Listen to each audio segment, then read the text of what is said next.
Suatu ketika di depan sebuah rumah terdapat sebuah tong sampah yang terbuka. Gerombolan lalat nampak terbang berpesta di atas tong sampah tersebut. Ada seekor lalat yang melihat pintu rumah terbuka lebar. Si lalat itu langsung menuju sebuah meja makan yang penuh dengan makanan lezat. "Saya bosan dengan sampah-sampah itu," kata si lalat. "Ini saatnya menikmati makanan segar," katanya. Setelah kenyang, si lalat bergegas ingin keluar dan terbang menuju pintu kaca saat dia masuk tadi. Namun, ternyata pintu kaca itu telah tertutup rapat. Si lalat hinggap sesaat di pintu kaca itu, memandangi kawan-kawannya yang melambaikan tangannya, seolah meminta agar dia bergabung kembali dengan mereka. Si lalat pun terbang di sekitar kaca, sesekali melompat dan menerjang kaca itu. Dengan tak kenal menyerah, si lalat mencoba keluar dari pintu kaca. Lalat itu merayap mengelilingi kaca dari atas ke bawah, dari kiri ke kanan, bolak-balik. Demikian terus dan terus berulang-ulang, hingga akhirnya nampak lalat itu terkulai lemas terkapar di lantai. Tak jauh dari tempat itu nampak serombongan semut merah yang sedang mencari makan. Dan ketika menjumpai lalat yang tak berdaya itu, serentak mereka mengerumuni dan beramai-ramai, menggigit tubuh lalat itu hingga mati. Kawanan semut itu pun mengangkat bangkai lalat yang malang itu menuju sarang mereka.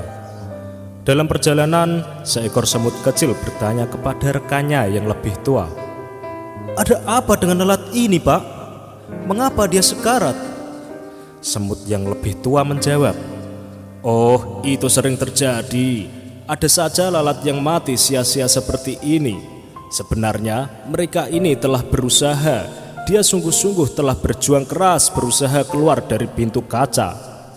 Namun ketika tak menemukan jalan keluar, dia frustasi dan kelelahan hingga akhirnya jatuh sekarat dan menjadi menumpahkan malam kita." Semut kecil itu manggut-manggut, namun masih penasaran dan bertanya lagi, "Aku masih tidak mengerti. Bukannya lalat itu sudah berusaha keras? Kenapa tidak berhasil?" Masih sambil berjalan dan memanggul bangkai lalat, semut tua itu menjawab, "Lalat itu adalah seorang yang tak kenal menyerah dan telah mencoba berulang kali. Hanya saja dia melakukannya dengan cara-cara yang sama."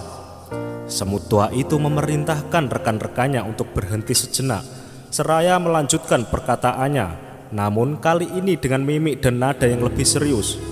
"Hai anak muda, ingatlah jika kamu melakukan sesuatu dengan cara yang sama, tetapi mengharap hasil yang berbeda, maka nasib kamu akan seperti lalat ini. Para pemenang tidak akan melakukan hal-hal yang berbeda, tetapi mereka hanya melakukannya dengan cara yang berbeda.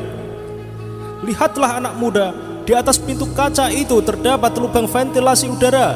Jika lalat itu konsentrasi dan membuka pikirannya, maka ia akan berhasil keluar." Dari cerita tersebut, kita dapat melakukan evaluasi pada diri sendiri.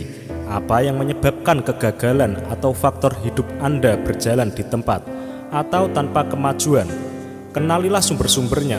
Semakin Anda mampu merinci faktor kegagalan, maka semakin tajam Anda mencari solusinya, yang pastinya dengan cara yang berbeda. Pada waktu John F. Kennedy kalah dalam suatu pemilihan untuk merebutkan kursi calon wakil presiden Amerika pada tahun 1956. Dalam kegagalan tersebut, dia tidak putus asa dan tidak berhenti, tetapi sebaliknya ia berkata, "Sekarang kita sudah mengetahui kesalahan-kesalahan yang kita perbuat dan mengetahui apa yang harus kita perbuat untuk menang pada pemilihan yang akan datang. Kita akan melaksanakan pekerjaan yang besar itu lagi." Dan akhirnya pada pemilihan tahun 1960, Kennedy memenangkan. Bukan lagi wakil presiden yang ia menangkan, melainkan ia memenangkan sebagai presiden termuda Amerika Serikat. Nah sobat, semoga kisah dari lalat dan semut tadi dapat menginspirasi sobat semua. Ikuti terus video dari Celah Terang, inspirasi dahsyat rahasia pola pikirmu.